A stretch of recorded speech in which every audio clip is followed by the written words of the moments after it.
let's do a little bit of review. How many of you are caught up on Essay 3, ready to go? Who's turned it in already? Xander?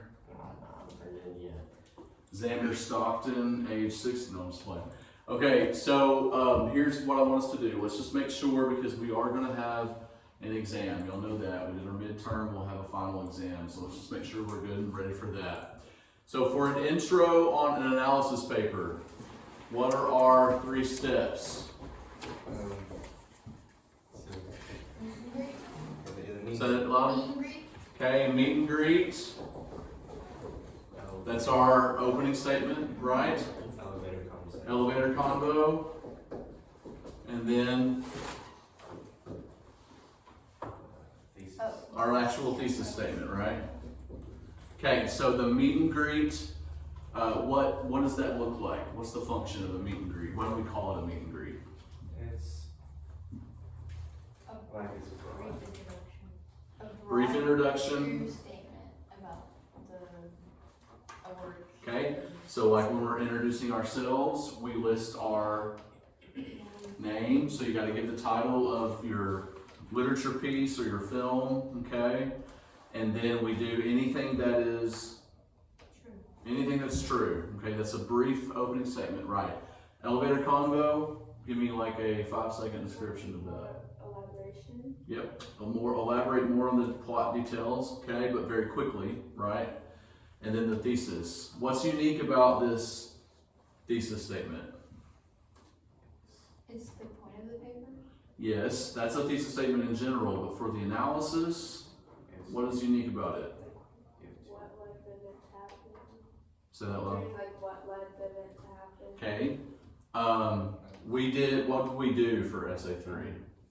we focused on 4 things about it, 2 negative, 2 positive. Okay, but on what? The film itself or Character. right? So we list our character, and then we give the specific flaws and virtues, right? Or weaknesses and strengths. Okay, good. All right, what about our formula for building good paragraphs? Somebody remember that? Good body paragraphs. C. Okay, S-E-E. What do those stand for?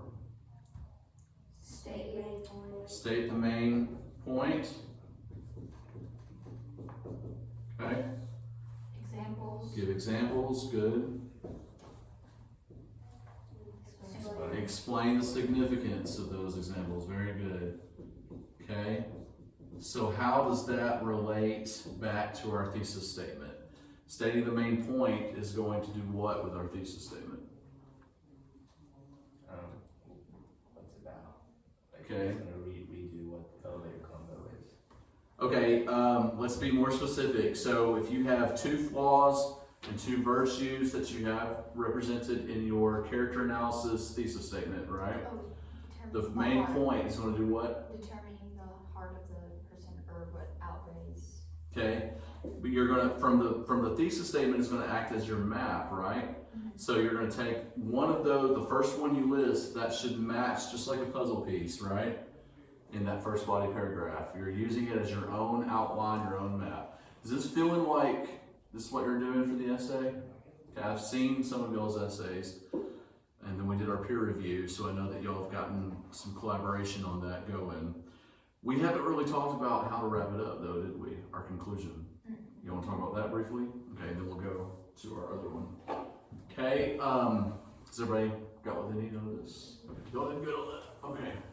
So I don't know if y'all have noticed this, but with our papers, I don't really spend a lot of time talking about how to do a good conclusion. Why do y'all think that is? Because we already have everything we need to. Say it louder, Isaac. Because we already have everything we need for the conclusion. A lot of students really rack their brains on the conclusion, and I worry so little about the conclusion, because if you've done a good job in your intro, your body paragraphs, all you got to do is end the thing. You know what I'm saying? You don't have to overthink it. But if you want some sort of formula for the conclusion of an analysis paper, they basically work like a mirror of your introduction. Okay, y'all will see me reference this pattern again once we start developing our final papers, our research paper. But essentially, if we started with a meet and greet, and then we went to elevator convo, and then we go to our thesis, our conclusion is going to restate. Now, how is restating different from repeating? Restating is saying something similar that we. Exactly. You don't want to just repeat it word for word. You're just saying something similar. So you'll restate that thesis statement in kind of a summary. Okay, and this kind of works exactly as I told y'all. When you're building your paragraphs, your role is like a tour guide. That's why you have to, that last part, explain. You can't just set examples before students, and I'm recording too, so it's okay. You can't just set examples before students or readers, sorry, and expect them to know why what you're talking about is significant. Does that make sense? So it's similar. That's why your conclusion kind of acts like tying it all together, so that your reader feels like, like when you're watching a film, if they don't bring it back around to something that was brought up early in the movie, it's left out there hanging. Okay, let's think back to our film Contact. How about the fact? Okay, so there was never any real closure, if you will, to the fact that these two main characters, Ellie and Palmer, were on completely different worldviews. Palmer, religious, devout, faithful Christian. Ellie, atheistic scientist, right? They clearly loved each other and supported each other. They had this reconciliation, right? Because he sabotaged her trip to the other worlds. But by the end, so if they had never kind of addressed the fact that they had these two worldviews that were opposing, you're kind of left with this tension. Does that make sense? So what do? What was the scene that we watched together that really gave us that sense of closure of their worldviews coming together in a way? The trial? The trial, right? Where she's testifying about this experience she has that she has no evidence for, but she's so passionate about. So that's how they're going to be able to connect for life, because they have this shared experience of the mysterious, the spiritual, if you will. Does that make sense? So that leaves us with a nice kind of cozy feeling. And so it's the same thing when you're concluding your paper, you want it to come back around to kind of a similar way of how you began, okay? So just to give you kind of like a snippet of a skeleton look or outline for your conclusion, you start really specific, that's with our thesis. You fan out just a little bit, maybe give a little more, a plot summary that makes sense. Okay, so all this has to, the formulas that I give you sometimes don't work as an exact match per se. They're more like, you have to use a little bit of common sense. So if you're starting with our thesis statement again, not repeating word for word, but restating in a different way, and then you're fanning out back to more general messaging of the film. Okay, you want it to be something that has not already been stated, doesn't have to look exactly like the elevator convo. Is this making sense? And then finally, it becomes, in your last few couple sentences, universal and very, very general in its application. Okay, now that is similar to our meet and greet. You're actually introducing the movie for the first time, or the piece of literature. But this way, when you're ending it, it has similarly a very wide general appeal. It's not very specific yet. Now, what some people like to do, that I think is a good thing to do, is to sort of add a kind of like lesson learned or moral of the story, if you will. If we go back to kindergarten, so like if we were going to create a sentence about the movie Contact, which we all watched together, in a sort of moral of the story kind of fashion, what might that last sentence look like? I'll put it over here.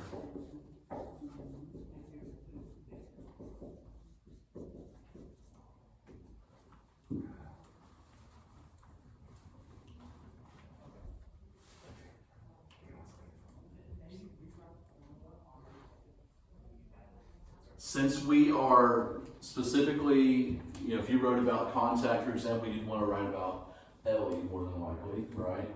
She was our main character. Okay, and we talked about her virtues and flaws, okay? And her character was based on this tension between the spiritual and the scientific, right?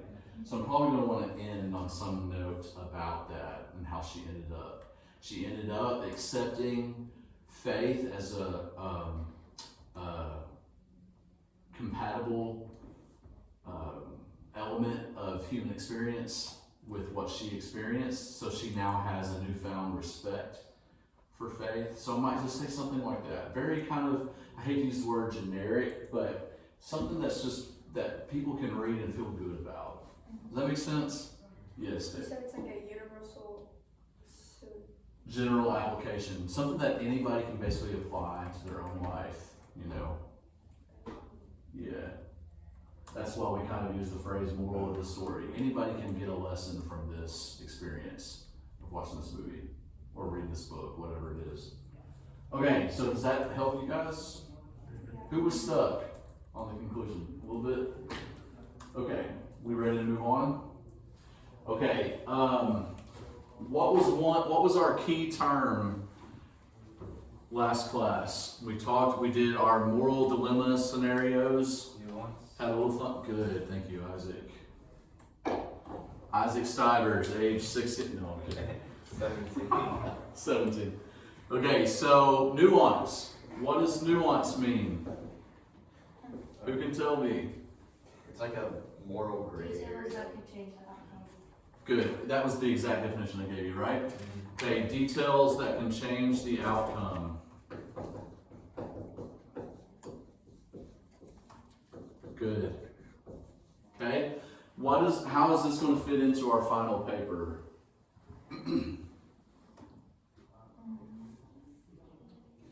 What is our final paper? Okay, so we started with narrative, right? That was our essay 1. Then we did a review. Okay, we just are finishing right now the analysis. So what's our last paper going to be on? Well, yes, but the style, the genre, the approach. So like a research paper. Yeah, research, and we are making arguments, right? Yeah. Okay, so what's the significance of using nuance with making arguments? Kind of allowing the reader to make up their own decision. Okay, good. Yes, we're going to talk about that in another context specifically, but yeah, I see what you mean. So with nuance, it's more like pay attention to you used this earlier. What'd you say about nuance first? It's like a moral gray area. Okay, understand that with every argument, it's not as black and white as we like to think it is. There's some gray in there, right? And so take that as a springboard for what we're about to do, okay? Because we're going to do a little activity, and I want y'all to think about that nuance. So everybody got me? Okay. So if y'all will take out a sheet of paper, we're going to do boys against girls. Against two. Well, no, let's do it 4 against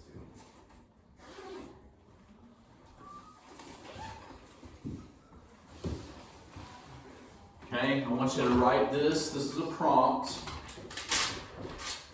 Should cell phones be allowed on a high school campus? so does our group have to agree with each other? No. All y'all have to do, okay, you're not really going to write anything, you're going to use bullet points, but I want you to group up with the ladies back here, okay, and maybe if y'all want to kind of move so y'all are not competing with each other's volume, you know, the boys and girls.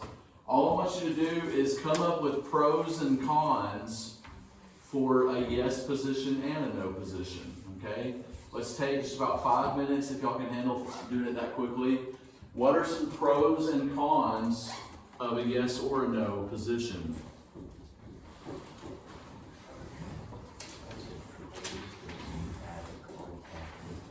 And make sure to write them down in like a bullet point form. You don't have to write paragraphs, but a bullet point will be fine. say you wanted us to move that? You're fine, as long as you are not bothered.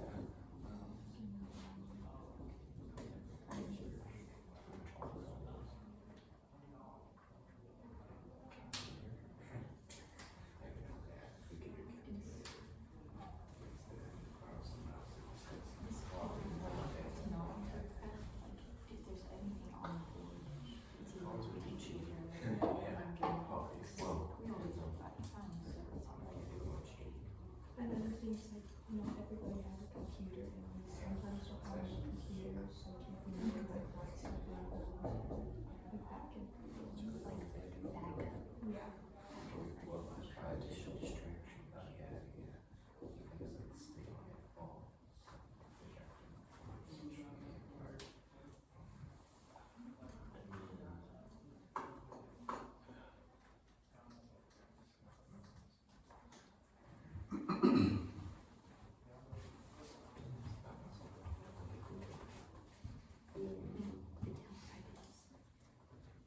Minutes.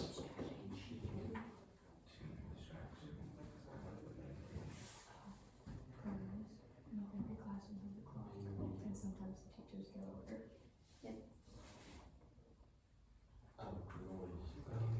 That's kind of distracting, but we'll count it as minutes.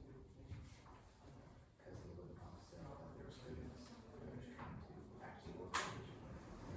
Okay. So we're supposed to know somebody pros and cons, I can see that. Okay. How are we supposed to do that? The pros are yes, the cons are no.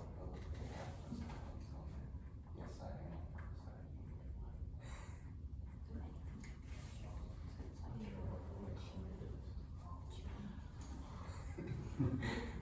Okay, are y'all, let's take a second, okay, I'll give y'all some time back, I'm hearing a question here. So if you say that they should not be, there will be a pro and a con for that position alone. There's good and there's bad, right? Remember, think of nuance, right? And the same for yes, if your position is yes, you'll have pros and cons to that position. Does that make sense? Okay, so you should have pros and cons for both yes and the no position. Does that make sense? Okay. Hey, to simplify, if you want to just choose one position and do pros and cons, if that makes more sense to you, do that. You know, like yes or no, and then the pros and cons of that position. That's fine too. Let's do that. Okay, so let's put it.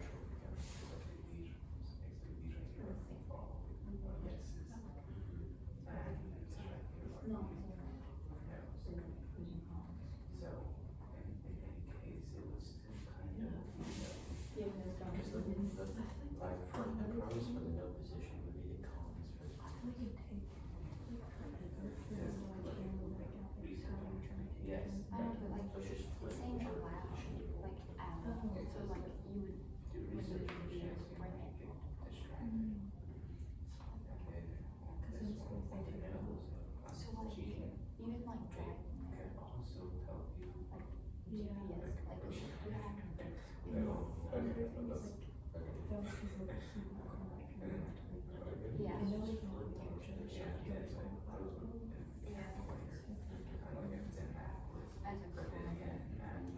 2 minutes. I want to be helping. I don't have one, so I don't really have any. You don't have a cell phone? Yeah, don't let her answer. She's just going to be mad. That's positions we can get distracted and the noise to voice. Yeah. 1 minute. minute. We good for just 1 minute?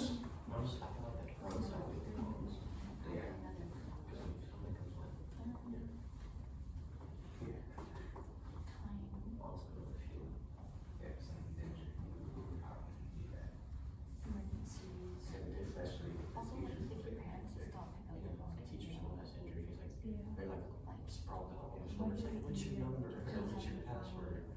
It's like, they're like, I guess it'd be like emergencies. 30 seconds. emergency slash contact.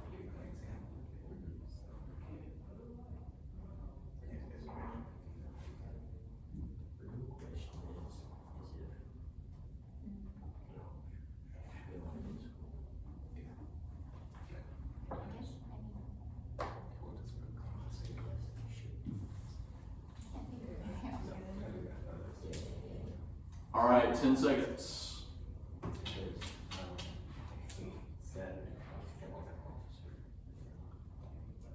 kind of like, Yeah. there's enough pros, but there's enough. Okay, we ready?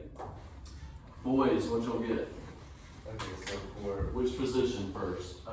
okay, so we'll, Yes. can we do this over again? Okay, we'll start with. Okay, well, let's just do one position, okay? So we've got a yes position. What's the pros for yes? Cell phones should be allowed on a high school campus. Is the, yes, because, it's with like research, if you don't have it, like, if we don't like a dictionary, if you don't, it's easier, it's more, what's the word? Available, accessible, Yeah, convenient. okay? Convenient, good. And then also contact parents. Okay, contact parents. Like if something happens in the school and the teacher doesn't have a phone either. Okay, And finally a calculator, like you could use that. okay, good. So we have some accessibility to different technology, assistive technologies then. That's probably how you sum it up, right? Okay, ladies, what did y'all, oh wait, let me get the no for you guys. So cons. So obviously the Or the biggest cons, I'm sorry, yes. The biggest one is cheating, Yeah, cheating. Cheating, good. and we have distraction. Very good, yes, that's huge, okay? And something that could go with the cheating scenario is using AI for it and stuff when you're not supposed to. Okay, good. Anything else? We put noise also, that's kind of distraction, like distracting others. Good, I guess. good. Okay, is that it? So, Yeah, that's all we have. All right, which position did y'all We did yes. settle on? Okay, we'll just change this. Okay, so for yes, for the girls, we've got what for our pros? Like clocks, like sometimes not every classroom has a Good, clock. okay. And some teachers go over and it makes us late to other classes. All right, timekeeping, good.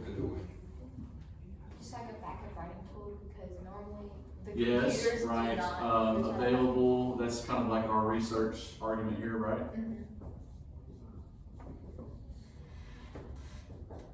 Okay, anything else?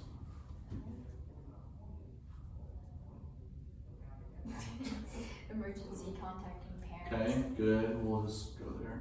What about a con? Did y'all have a unique one? Let's Like, ask that. it could overheat, like would that be one? Like in the Overheat? car, like if For you a can't- personal, yeah, for personal things, okay, so Like overheat in the battery use, overheating. Catch the school on fire.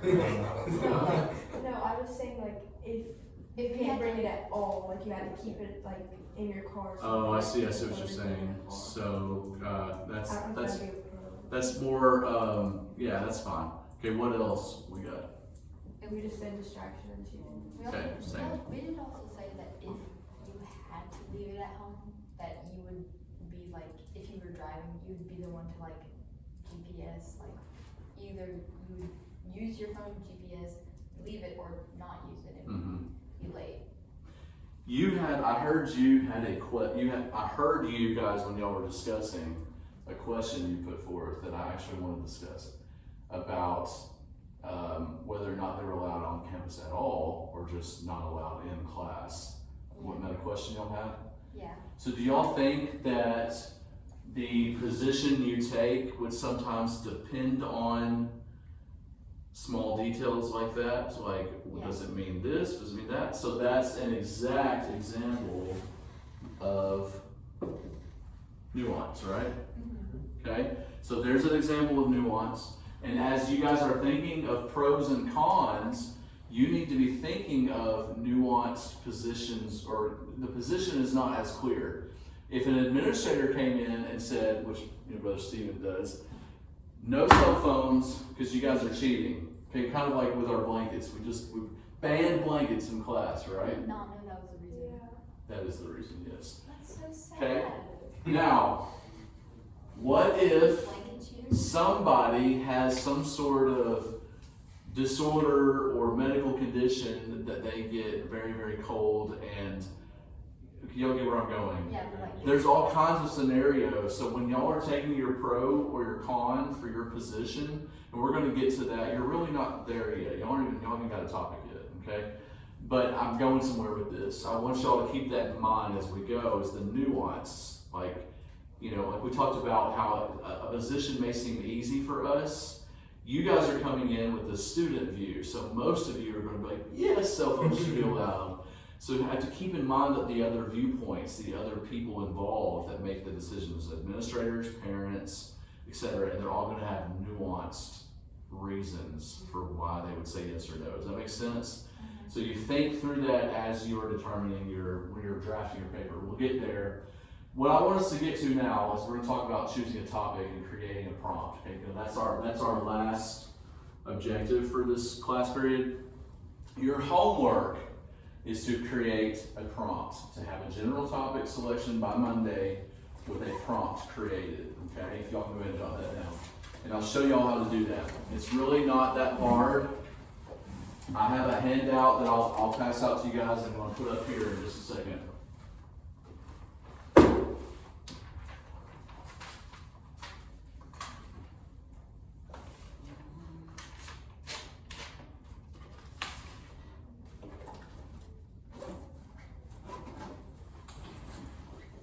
Okay, so of this, should cell phones be allowed on a high school campus, which is the main subject word, if you had to choose one word? Cell phone? Yep.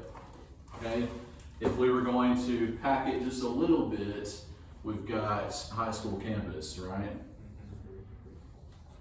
Okay, so if I were to represent this as a general topic statement, and not even a statement, because a statement implies a full, complete sentence. It might be something to the effect of cell phones and high schools, right?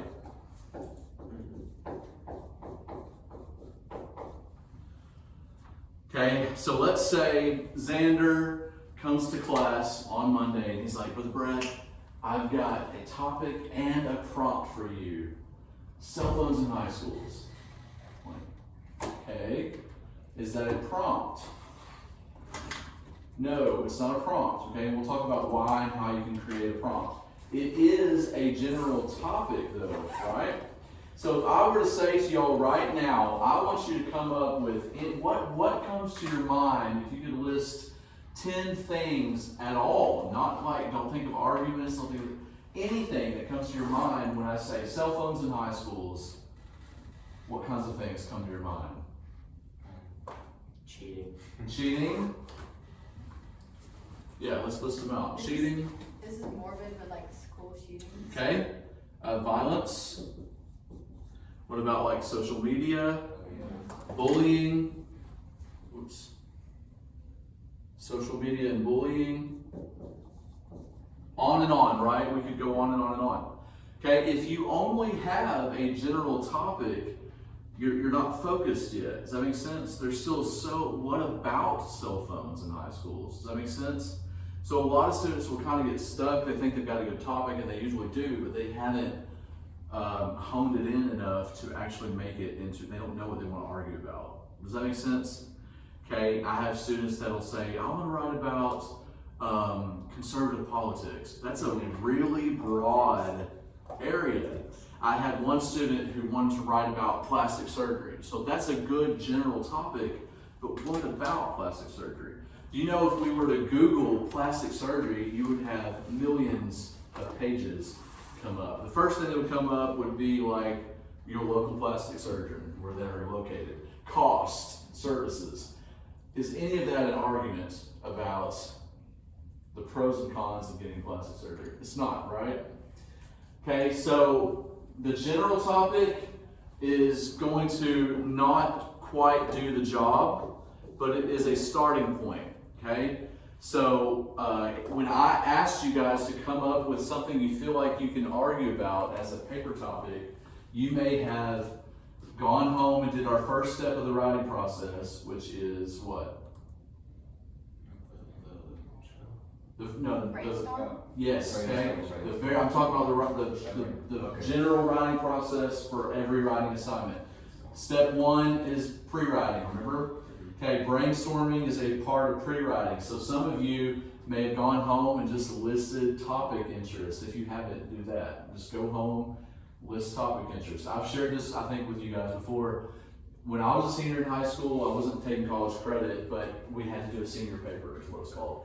And she told us at the beginning of the year, and she was like, you can write about anything you want. And I remember I made a list of everything that I was into. Now keep in mind, I was a 17-year-old boy, young man.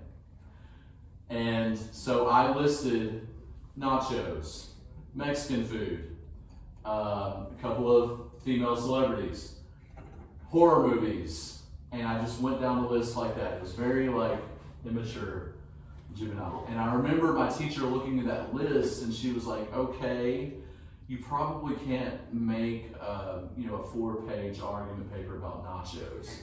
And I was like, no. So she said, which of these topics of I'd written down 6 or 7, you think you could spend more time with? So I chose horror movies, okay? Now, if it's just horror movies, you go out into your writing and you're like, you just start telling your reader about horror movies. Your favorite ones, what it was about, and there's no argument there at all, right? So you have to really get specific. So I like to compare the leap between brainstorming. When you're brainstorming, you're going to get a topic idea, a general topic idea. Okay, so say you have a list of 10 topics. 1 or 2 of them you're probably going to be naturally drawn to more than the others, right? Okay, so you got to think about, is this a topic that I can spend the next month and a half talking, writing, researching about? That's the idea. Something that I can live with for a while. Okay, so that's our brainstorm. But then once you choose that topic, then you've got to think, well, what about this thing do I actually want to argue? Does that make sense? Okay, so this is what I compared this to setting your GPS, okay? So when we think about how do we use GPS? Our destination, okay? What do I put into my GPS to get where I'm going? An exact address, right? Yeah. I can't say, I can't just put in my GPS sushi restaurant, because what's going to come up? A bunch of sushi restaurants, okay? Let's say that I've been given an invitation for someone's birthday party at Crazy Samurai Hot Springs. That's all I know, which was the best sushi place ever. They closed down. That's not even over there. Okay, but that's the invitation, okay? And so if I put in there, well, actually, if I put Crazy Samurai Hot Springs, it will come up. But back in the day, okay, if I did not have when I was y'all's age growing up and we got party invitations, they would literally draw like a little map of a neighborhood and say, my house is here. It was funny. Okay, if you did not have an address, you were messed up because you would just go around and around and around, okay, until you finally found the place or pulled over and asked somebody. Okay, if you have only a topic and maybe an attempt at a prompt, but you haven't got the right formula for a prompt, that's what your paper is going to look like, going around the block over and over again without making any good points at all. Does that make sense? Mm-hmm. So let me give you an example. We've got cell phones in high schools, our general topic. Okay, that's step 1 to coming up with a final paper topic. Okay, so let's say you try to create a prompt. What is a prompt? And we did this in essay 1, where I gave you all prompts to choose from. It is remember the difference between free writing and sprinting. We did sprinting as an exercise. Y'all remember? Can y'all go back that far? You don't have to search your notes. Let's just move past it. Sprinting is guided free writing. Remember that? So guided is when you have a prompt. It's a little nudge, right? If y'all walked into the room and all I had on the board was cell phones in high schools, and I said, "Now I want y'all to write for 30 minutes," I get a bunch of different things. It could be anything. Okay, some of you would write about bullying. Some of you would write about, a bunch of other stuff. But if I have a prompt on the board, should cell phones be allowed in high school campuses, then you have that nudge and you have that guided free writing. Does that make sense? So think of that as the address. That is the address that I have to input to get to my destination of good arguments for or against. Does that make sense? So your address, your prompt that you have to create has to be an arguable question. It has to be something that will be a yes or a no, okay? Is this a good, let's do another subject. Is this a good yes or no question? Well, we can do the same subject.